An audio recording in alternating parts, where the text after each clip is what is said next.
So guys year అయిన తర్వాత ఖచ్చితంగా ఇయర్ లో వచ్చిన బెస్ట్ ఫిల్మ్స్ గురించి ప్రతి ఇయర్ కూడా మాట్లాడుకున్న విషయం కామనే. కాకపోతే ఇందులో ఏవి బెస్ట్ ఫిల్మ్స్, ఎందుకు బెస్ట్ ఫిల్మ్స్ అనే ఒక టాప్ 10 లిస్ట్ తో పాటు అంటే అందులో కమర్షియల్ ఫిల్మ్స్ మీరు థియేటర్స్ లో చూసిన కూడా ఉండొచ్చు, కానీ తర్వాత కొన్ని మీరు చూడని ఫిల్మ్స్ ని కూడా హానరబుల్ మెన్షన్స్ లో కూడా సజెస్ట్ చేస్తాను. ఈ వీడియోలో కంప్లీట్ గా మనం ఫారెన్ ఫిల్మ్స్ గురించి మాట్లాడుకుందాం. ఇందులో నేను చూసిన మాత్రమే, ఇంకొన్ని చూడాల్సినవి ఉన్నప్పటికీ ప్రస్తుతానికి రిలీజ్ అయినవి మాత్రమే నేను చూడగలిగాను కాబట్టి వాటి గురించి ఈ వీడియో. నాకు వాటిలో ఏవి బెస్ట్ అనిపించాయి అనే దాని గురించి లిస్ట్, దాంతో పాటు ఇండియన్ ఫిల్మ్స్ గురించి మనం తర్వాత వీడియోలో మాట్లాడుకుందాం. ప్రస్తుతానికైతే మాత్రం టాప్ 10 లిస్ట్ గురించి చూద్దాం. ముందుగా టాప్ 10th ఫిల్మ్ విషయానికి వస్తే ద కిల్లర్. గైస్ మీలో చాలా మందికి డేవిడ్ ఫించర్ మీద హెవీ ఎక్స్పెక్టేషన్స్ ఉంటాయి. అంటే ఆయన థ్రిల్లర్ జోనరా అంటే ఖచ్చితంగా మనకి 7 లేదంటే ఒక ఫైట్ క్లబ్ రేంజ్ అలాంటిది ఎక్స్పెక్ట్ చేస్తారు ప్రైమ్ టైమ్ గా. అంటే స్టార్ డైరెక్టర్ అయిన మైండ్ లో తీసేస్తే ఆయన అందించిన స్టోరీ అనేది ఇయర్ లో వచ్చిన వాటిలో ఖచ్చితంగా చూడాల్సిందా లేదా అనే పాయింట్ మాత్రమే ఒక ఫిల్మ్ లవర్ గా క్యాచ్ చేయాలి తప్ప ఆయన ప్రీవియస్ ఫిల్మ్స్ కి కంపేర్ చేస్తే కరెక్ట్ కాదు. అంటే ఆయన ఒక రొటీన్ ఫిల్మ్ తీశారనుకోండి పట్టించుకోకర్లేదు, కానీ ఒక డిఫరెంట్ స్టోరీతో వచ్చారంటే ఖచ్చితంగా పట్టించుకోవాల్సిందే. అయితే ఈ కిల్లర్ కూడా అలాంటి ఒక డిఫరెంట్ పర్స్పెక్టివ్ లో వచ్చిన ఫిల్మే. ఎందుకంటే చాలా మంది ఫిల్మ్ లవర్స్ కి ఒక పర్స్పెక్టివ్ ఉంటుంది, ప్రతి ఒక్క క్యారెక్టర్ డెప్త్ ని తెలుసుకోవాలని చెప్పి, ప్రతి క్యారెక్టర్ స్టడీ ఒక ఫిల్మ్స్ చూడాలని చెప్పి. సో అలా సొసైటీలోని హత్యలు చేసే కిల్లర్స్ వాళ్ళ పర్స్పెక్టివ్ ఎలా ఉంటుందని చెప్పి ఒక క్యారెక్టర్ ని హీరోగా చూపిస్తే, లైక్ ఎగ్జాంపుల్ గా యాంటీ హీరో అనుకోండి, బట్ మనకు చాలా వరకు యాంటీ హీరో ఫిల్మ్స్ చూడడం కానీ సూపర్ విలన్స్ యొక్క ఒరిజిన్స్ చూడడం కానీ మనకి ఇష్టమే. ఆ విధంగా ఈ ఫిల్మ్ చూస్తున్నప్పుడు ఒక నెగిటివ్ క్యారెక్టర్ స్టోరీ చూస్తున్న ఫీలింగ్ రాదు, ఖచ్చితంగా పాజిటివ్ క్యారెక్టర్ ఒక హీరో క్యారెక్టర్ మీద ఫిల్మ్ చూస్తున్నట్టే అనిపిస్తుంది. ఇది ఒక నవల్ బేస్డ్ కాబట్టి ఖచ్చితంగా లైన్స్, డైలాగ్స్ గానీ ఆ రైటింగ్స్ గానీ చాలా స్ట్రాంగ్ గా ఉంటాయి. అఫ్ కోర్స్ ఫించర్ గారి రైటింగ్ స్కిల్స్ కూడా అద్భుతంగా క్రియేట్ చేస్తారు ఆయన. సో ఆ విధంగా ఫించర్ గారి ప్రీవియస్ ఫిల్మ్స్ హైప్ పక్కన పెట్టేసి చూడాలనుకుంటే తప్పకుండా చూడాల్సిందని చెప్తాను. నెట్ఫ్లిక్స్ లో అవైలబుల్ గా ఉంది. ఇక ఆ తర్వాత ఫిల్మ్ విషయానికి వస్తే సౌండ్ ఆఫ్ ఫ్రీడమ్. ఈ ఇయర్ అవార్డ్ సెరమోనీ లిస్ట్ లోని ఈ ఫిల్మ్ ఖచ్చితంగా ఉండకపోవచ్చు. దాంతో పాటు ఈ ఫిల్మ్ క్రిటికల్ అక్లైమ్డ్ లిస్ట్ లో కూడా ఉండకపోవచ్చు. దాంతో చాలా మంది మిస్ అయ్యే అవకాశం ఉంటుంది. అమెరికన్స్ కూడా ఓపెనింగ్ లో మిస్ అయ్యారు, చాలా లో ఓపెనింగ్స్ వచ్చాయి, కానీ తర్వాత వర్డ్ ఆఫ్ మౌత్ బాగా స్ప్రెడ్ అవడం వలన ఈ ఫిల్మ్ స్లీపర్ హిట్ గా మెల్లిగా లాంగ్ రన్ లో బాగా కలెక్ట్ చేసి నార్త్ అమెరికన్స్ చాలా మందికి అంటే బాగా నచ్చింది. లాంగ్ రన్ పర్ఫార్మెన్స్ లో కమర్షియల్ గా కూడా బాగా క్లిక్ అయింది. పోతే ఇక అది వదిలేసి కంటెంట్ గురించి మాట్లాడుకుంటే ఇయర్ లో తప్పకుండా చూడాల్సిందని ఎందుకు అంటున్నానంటే చాలా వరకు సొసైటీలోని అంటే ఓన్లీ ఇండియాలో లేదంటే అమెరికాలో మాత్రమే కాదు, ప్రపంచవ్యాప్తంగా కూడా ఇలాంటి క్రైమ్స్ జరుగుతున్నాయి.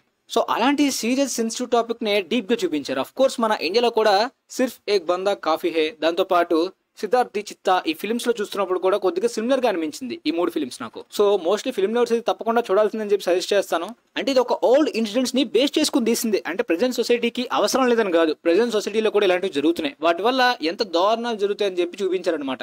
ఇక ఆ తర్వాత ఫిల్మ్ విషయానికి వస్తే ద క్రియేటర్. కేవలం ఒక $4,000 కాస్ట్ ఉన్న కెమెరా తోటి ఎంటైర్ గా ఫిల్మ్ షూట్ చేయొచ్చా అంటే అది ఎవరు కూడా నమ్మనిదే. సో ఈ ఫిల్మ్ ఆ మిత్ ని రాంగ్ అని ప్రూవ్ చేసింది.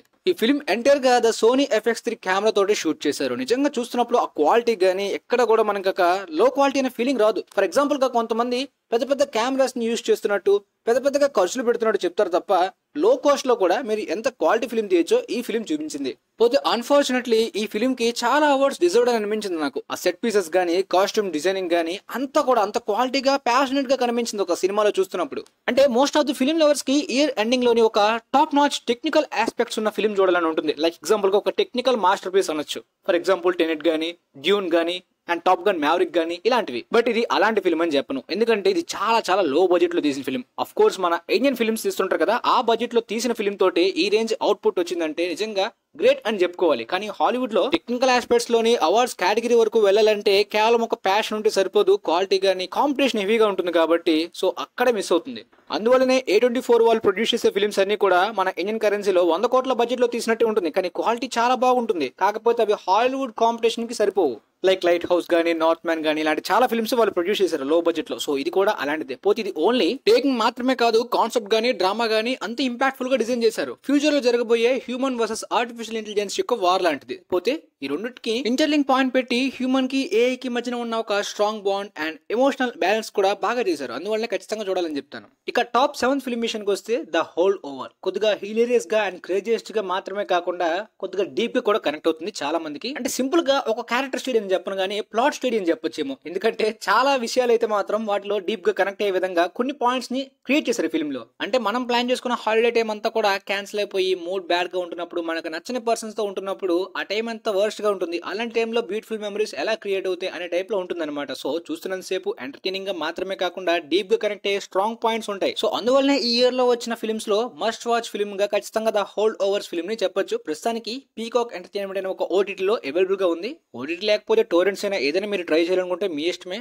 ఇక టాప్ 6 విషయానికి వస్తే ఈ ప్లేస్ లో నేను 2 ఫిల్మ్స్ ని సజెస్ట్ చేద్దాం అనుకుంటున్నాను. ఆ 2 కూడా ఒక యాక్షన్ కమర్షియల్ ఫిల్మ్సే, మీరు థియేటర్స్ లో చూసేసిన ఫిల్మ్సే. కానీ ఎందుకని ఈ ఇయర్ లో బెస్ట్ అని చెప్పాలనుకుంటున్నానంటే, of course action commercial genre లో మనం ఒక పాప్కార్న్ టైం పాస్ ఎంటర్టైన్మెంట్ ని మాత్రమే ఎక్స్పెక్ట్ చేస్తాం. కానీ ఆ జానర్ ని బ్రేక్ చేసి ఒక ట్రెండ్ సెట్టింగ్ లాంటి ఎలిమెంట్స్ ని పెట్టే ఫిల్మ్స్ వస్తే ఖచ్చితంగా స్టన్ అయిపోతాం. Of course Mission Impossible, John Wick ఈ 2 ఫిల్మ్స్ కూడా స్టార్టింగ్ పార్ట్స్ లోనే అలాంటి ట్రెండ్ సెట్టింగ్ ఎలిమెంట్స్ పెట్టారు. కానీ రీసెంట్ గా వచ్చిన సీక్వెల్స్ లో కూడా అలాంటి ఎలిమెంట్స్ చాలా ఉన్నాయి. ముఖ్యంగా అదేంటంటే టేకింగ్ లోని. డెడ్ రేకనింగ్ టేకింగ్ అయితే మాత్రం హ్యాట్స్ ఆఫ్ అని చెప్పాలి గైస్. ప్రతి ఇయర్ లో కూడా ఒక టెక్నికల్ మాస్టర్ పీస్ వస్తుంది. 1917 గానీ 2019 లో వచ్చింది కదా, 2020 లోని టెనెంట్ లాంటి ఫిల్మ్ గానీ, 2021 లోని డ్యూన్ లాంటి ఫిల్మ్ గానీ, 2022 లోని టాప్ గన్ మ్యావరిక్, అవతార్ 2 లాంటిది. సో ఈ ఫిల్మ్ లో ఇది ఆ రేంజ్ ఇంపాక్ట్ అని ఎందుకు చెప్తున్నానంటే, ఈ ఫిలిం లో చూసిన పాత్ బ్రేకింగ్ అడ్వెంచరస్ స్టంట్స్ అన్ని కూడా రియల్ గా షూట్ చేసినవే. నిజంగా ఎంటైర్ సినిమా హిస్టరీలోనే ఎంత దారుణమైన adventurous scenes, most riskiest adventurous scenes ని ఇంత ప్యాషనేట్ గా, ప్రాక్టికల్ గా, రియలిస్టిక్ గా తీయడం అంటే మాత్రం సాధ్యమయ్యే పని కాదు. ఎవరు కూడా తీయలేదు, మళ్ళీ తీయలేరు కూడా.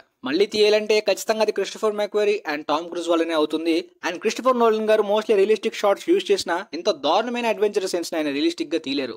So big scale action spectacle ని థియేటర్ లో చూద్దాం అనుకునే చాలా మంది యాక్షన్ లవర్స్ కి టెక్నికల్ ఎక్స్పర్ట్స్ అనేవి క్వాలిటీగా, రియలిస్టిక్ గా ఉంటే చాలు. కానీ రియల్ గానే ఉంటే అఫ్ కోర్స్ అది ఒక ట్రెండ్ సెట్టింగ్ మూమెంట్ అని చెప్పొచ్చు. సో ఇలాంటి అడ్వెంచరస్ స్కేల్ స్టంట్స్ ఉండే ఇలాంటి ఫిల్మ్స్ అయితే మాత్రం టెక్నికల్ ఆస్పెక్ట్స్ లోని చాలా స్ట్రాంగ్ అపీల్ ఉంటుంది. ప్లాట్ పరంగా కూడా చాలా సస్పెన్స్ ని బిల్డ్ చేశారు. కంప్లీట్ గా రివీల్ చేయకుండా ఒక ఎలాంటి ఆర్టిఫిషియల్ ఇంటెలిజెన్స్ ని, బ్రిలియంట్ ప్లాట్ సెట్ ని కూడా పెట్టుకున్నారు. సో టాప్ గన్ మ్యావరిక్ తర్వాత ఒక రెగ్యులర్ కమర్షియల్ ఫిల్మ్ గా కాకుండా కూడా అదే క్వాలిటీని మెయింటైన్ చేయడం అయితే మాత్రం నిజంగా టామ్ క్రూజ్ గారికి అప్రిషియేట్ చేయాల్సింది. ఇక ఆ తర్వాత ఫిల్మ్ విషయానికి వస్తే జాన్ విక్ చాప్టర్ 4 ఇదే ప్లేస్ లో సజెస్ట్ చేస్తుంది. ఎందుకంటే ఈ ఫిల్మ్ అనేది కూడా మోస్ట్ ఆఫ్ ది స్టంట్స్ అని చెప్పను, యాక్షన్ కొరియోగ్రఫీ. అంటే యాక్షన్ ని రియలిస్టిక్ గా కొరియోగ్రఫీ చేయడం మనం చాలా ఫిల్మ్స్ లో చూస్తాం. అఫ్ కోర్స్ మన ఇండియన్ ఫిల్మ్స్ లో కూడా చూస్తాం. కానీ ఈ రేంజ్ లో కొరియోగ్రఫీ చేయొచ్చా, అసలు నిజంగా యాక్షన్ ని ఎలా పుట్టించొచ్చా? Of course Mission Impossible, John Wick 2 కూడా మనం ఆల్రెడీ ప్రీవియస్ పార్ట్స్ లో చూసేసింది కాబట్టి థాట్ ప్రోకింగ్ ఎలిమెంట్స్ లా ఉండవు. కాకపోతే ఆ లెవెల్స్ ని పెంచే విధంగా ఉంటుందన్నమాట. అంటే ప్రపంచంలో ఉండే అన్ని కొరియోగ్రఫీ మార్షల్ ఆర్ట్స్ ని కూడా ఈ ఫిల్మ్ లో మిక్స్ చేసి చూపించినట్టు ఉంటుంది.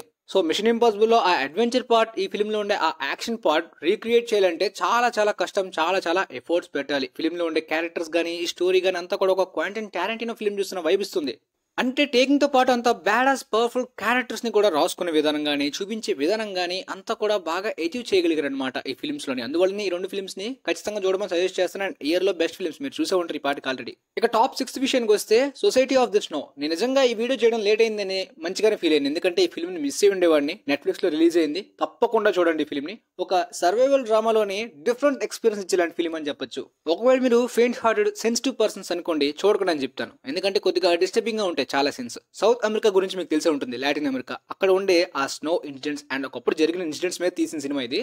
గైస్ మీ దగ్గర నెట్ఫ్లిక్స్ ఉంటే మాత్రం ఈ ఫిల్మ్ ని ఒక డార్క్ రూమ్ లో చూడండి, లైట్లన్నీ ఆపేయండి. ఎందుకంటే చూస్తున్నంత సేపు ఆ స్నో అవన్నీ చూస్తున్నప్పుడు మనం కూడా ఆ ప్లేస్ లో ఉన్న ఫీలింగ్ కలిగింది నాకైతే. అలాంటి ఇమ్మర్సివ్ ఎక్స్పీరియన్స్ వలన స్టోరీ టెలింగ్ లోనే చాలా డీప్ హ్యూమానిటీ, ఎమోషన్స్ ని, పాయింట్స్ ని చూపించారు. అవన్నీ కూడా బాగా కనెక్ట్ అయిన ఫీలింగ్ కలిగింది నాకు. అంటే లైక్ కొన్ని పాయింట్స్ మన 2018 ఫిల్మ్, ఇండియన్ ఫిల్మ్ కి సిమిలర్ గా ఉంటుంది. కాకపోతే ఇది ఒక డిఫరెంట్ ఎక్స్పీరియన్స్ ఖచ్చితంగా ఇస్తుంది సినిమా అంతా కూడా. బట్ 2 సేమ్ జోనర్స్ కాబట్టి చెప్పాను, తప్పకుండా చూడాల్సిన ఫిల్మ్ అని చెప్పాలి. ఇక టాప్ 4 విషయానికి వస్తే పాస్ట్ లైవ్స్. ఆల్రెడీ ఈ ఫిల్మ్ యొక్క రివ్యూ మన ఇన్స్టాలో అప్లోడ్ చేశాను అండ్ యూట్యూబ్ లో కూడా పెట్టాను. అంటే అప్లోడ్ చేయలేదు, వీడియో స్టార్టింగ్ లో ఒక డిస్క్లైమర్ లాగా పెట్టాను. గైస్ మీలో ప్రతి ఒక్కరికి కూడా చిన్నప్పుడు ఒక స్వీట్ మెమరీస్ ఉంటాయి అనమాట. అది అమ్మాయితో కావచ్చు, లేదంటే ఒక ఫ్రెండ్ అబ్బాయితో అయినా కావచ్చు. అంటే మనం చిన్నప్పుడు వాళ్ళతో బాగా మంచిగా స్పెండ్ చేస్తూ ఉంటాం టైం. సడన్ గా వాళ్ళు మూవ్ అయిపోతూ వెళ్ళిపోతుంటారు. వెంటనే వాళ్ళని మర్చిపోతాం, కొత్త ఫ్రెండ్స్ వస్తారు, కొత్త లైఫ్. కాకపోతే వాళ్ళని మర్చిపోలేని ఫీలింగ్ అనేది మనల్ని చాలా ఏళ్ల వరకు వెంటాడితే, సేమ్ అవతల పర్సన్ కూడా ఎంత దూరం వెళ్ళిపోయినా మన మీద కూడా అలాంటి ఫీలింగ్ ఉంటే, అలాంటి హ్యూమన్ బాండ్ ఎమోషన్ అనేది ప్రపంచంలోనే మోస్ట్ బ్యూటిఫుల్ ఫీలింగ్ అని చెప్పొచ్చు. లైక్ మీకు 96 ఫిల్మ్ చూస్తున్న వైబ్ వస్తుంది అనమాట. సో ఖచ్చితంగా ఈ ఫిల్మ్ ని కూడా మిస్ కాకుండా చూడండి. ఇక టాప్ 3 ఫిల్మ్ విషయానికి వస్తే anatomy of a fall. Brilliant film అని చెప్పొచ్చు. కొన్ని మిస్టరీ థ్రిల్లర్ ఫిల్మ్స్ చూస్తున్నప్పుడు మీకు డిటెక్టివ్ ఫిల్మ్స్ చూస్తున్న ఫీల్ రాదు, మీరే డిటెక్టివ్స్ అవుతున్న ఫీలింగ్ వస్తుంది అనమాట. అలాంటి వాళ్ళకి తప్పకుండా చూడమని సజెస్ట్ చేస్తాను. ఎందుకంటే ప్రతి సీను, ప్రతి మూమెంట్ ని కూడా మీరు బాగా అబ్జర్వ్ చేయాలి, స్టడీ చేయాలి. దాని మీద మీరు ఒక ఆన్సర్ ని క్రియేట్ చేసుకోవాలి, అంటే ఏమైందని చెప్పి. సో అలా గెస్ట్ చేస్తూ స్టోరీని చూడడం మీ మైండ్ కి పదును పెట్టేలాంటి సినిమా అని చెప్పొచ్చు. నాకైతే బ్రిలియంట్ ఎక్స్పీరియన్స్ ఇచ్చింది క్లైమాక్స్ వరకు.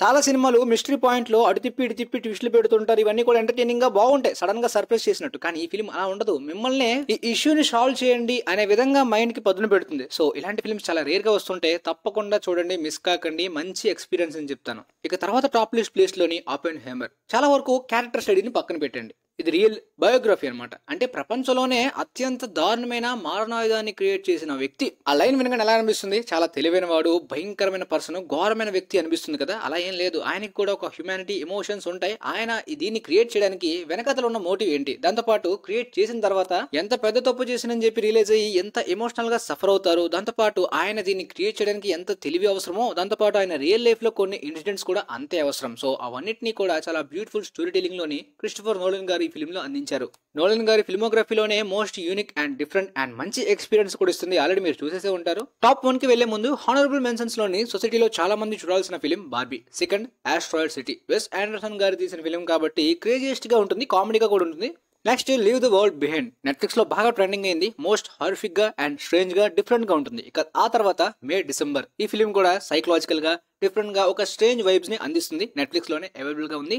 ఇక ఫైనల్ గా killers of the flower Mann. ప్రతి ఒక్కరికి కూడా ఈ ప్రపంచంలోని నాలాగే అనిపిస్తుందని చెప్పను గానీ నాకెందుకు ఈ ఫిల్మ్ స్పెషల్ గా అనిపించిందో చెప్తాను. లైక్ ఇదివరకు చెప్పినట్టు ఒక పెద్ద డైరెక్టర్ ఫిల్మ్ అంటే ఆయన ఓల్డ్ ఫిల్మ్స్ లో ఉండేలాంటి ఇంపాక్ట్ఫుల్ సీన్స్ నే మళ్ళీ రీక్రియేట్ చేయాలి, మళ్ళీ దాన్నే పెట్టాలి అనే విధంగా ఎక్స్పెక్ట్ చేస్తారు తప్ప ఆయన పట్టుకొచ్చిన ఈ కొత్త స్టోరీలో ఉన్న పాయింట్స్ ఏంటో చాలా మంది మిస్ అవుతారు. స్కోర్సెస్సీ గారు ఫస్ట్ తీసుకున్న ఈ story point most valuable point అని నాకు అనిపించింది ఫిల్మ్ లో. రీజన్ ఏంటంటే చాలా స్ట్రాంగ్ ఎలిమెంట్స్ ఉంటాయి. ఫర్ ఎగ్జాంపుల్ గ్రీడ్ గురించి కానీ, బిట్రియల్ గురించి కానీ, లవ్ గురించి కానీ, రిలేషన్ గురించి కానీ, క్రైమ్ గురించి కానీ, ఫ్యామిలీ గురించి కానీ, మన మిస్టేక్స్ ని రిలీజ్ అయిన తర్వాత మెంటల్ గా సఫర్ అయ్యేలాంటి పాయింట్స్ ని కానీ చాలా ఇలా హ్యూమానిటీని ఎక్స్ప్లోర్ చేసేలాంటి మోస్ట్ ఆఫ్ ది ఎలిమెంట్స్ ని చాలా స్ట్రాంగ్ గా అల్టిమేట్ గా ఫిల్మ్ లో డిజైన్ చేశారు. స్కోర్సెస్సీ గారు చాలా ఫిల్మ్స్ లో ఈ హ్యూమానిటీని ఎక్స్ప్లోర్ చేసేలాంటి స్ట్రాంగ్ పాయింట్స్ నాకు బాగా కనెక్ట్ అవుతాయి. సో ఈ ఇయర్ లో వచ్చిన ఫిల్మ్స్ లోని ఇన్ని స్ట్రాంగ్ హ్యూమానిటీని ఎక్స్ప్లోర్ చేసేలాంటి ఎలిమెంట్స్ ఈ killers of the flower moon లో ఉంది కాబట్టి ఈ హాలీవుడ్ పరంగా నాకైతే ఈ ఇయర్ లో వచ్చిన ఫిల్మ్ ఇది మోస్ట్ స్పెషల్ అన్నమాట. అంటే స్టోరీని తీసుకునే చాయిస్ కాదు, స్టోరీని డీల్ చేసేలాంటి టాలెంట్ స్కోర్సెస్సీ గారు అలాంటి డీల్ చేసి స్టోరీ టెల్లింగ్ ఇచ్చే విధానం అయితే మాత్రం ఎవరు బీచ్ చేయలేరు అనే ఫీలింగ్ కలిగిస్తుంది నాకైతే ఇప్పుడు కూడా. ఇక టేకింగ్ గురించి స్పెషల్ గా చెప్పక్కర్లేదు కానీ most of the film lovers కి నచ్చేలాంటి కొన్ని ఇంటర్నల్ హిట్టింగ్ పాయింట్స్ గానీ, యాక్టింగ్ గానీ చాలా మంది ఈవెన్ లిలీ గ్లాడ్స్టోన్ కూడా అద్భుతంగా పర్ఫామ్ చేసింది ఫిల్మ్ లో. నాకైతే థియేటర్ లోనే ఈ సినిమాను ఒక 2-3 సార్లు చూడాలనిపించింది. కానీ నేను ఫస్ట్ టైం చూడడానికి చాలా దూరం ట్రావెల్ చేసి వెళ్లాల్సి వచ్చింది, ఎందుకంటే అంత దారుణంగా రిలీజ్ అయింది ఇండియాలో ఈ ఫిల్మ్. ఇక ఈ ఇయర్ లో వచ్చిన హాలీవుడ్ అండ్ ఇంటర్నేషనల్ ఫిల్మ్స్ లో మీ ఫేవరెట్ ఫిల్మ్స్ ఏంటో కింద లిస్ట్ లో పెట్టండి. ఒక టాప్ 5 లేదంటే టాప్ 3 అట్లీస్ట్ టాప్ 1 అయినా పెట్టండి. అండ్ ఆ ఫిల్మ్ ఎందుకు స్పెషల్ కూడా ఖచ్చితంగా చెప్పాలి, నార్మల్ గా ఫిల్మ్ పెట్టేసి సరిపోదు. సో మీకైతే ఈ ఇయర్స్ బెస్ట్ ఫిల్మ్స్ గురించి అర్థమైంది అనుకుంటా. కొన్ని ఫిల్మ్స్ మీరు చూసే ఉంటారు, కొన్ని చూడనివి అయితే మాత్రం వెంటనే చూసేయండి. ఇక తర్వాత లిస్ట్ లో అయితే మాత్రం మనం ఇండియన్ ఫిల్మ్స్ గురించి మాట్లాడుకుందాం.